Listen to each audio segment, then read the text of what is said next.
I wanna show you how to import MOGRT file in Premiere Pro. Let's go! First of all, you need to select your frame, and on the right corner it should appear the extension graph. If you don't see it, just go to Window and activate the extension graph. Scroll down and on the right corner you will see the icon that helps you to add the MOGRT file. Open the folder and add one of them. Perfect.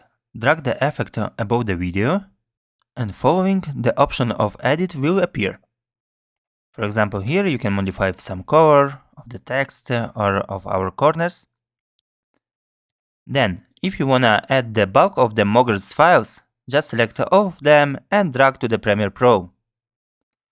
Let's see the result. Guys, help to grow this channel, put your like and subscribe.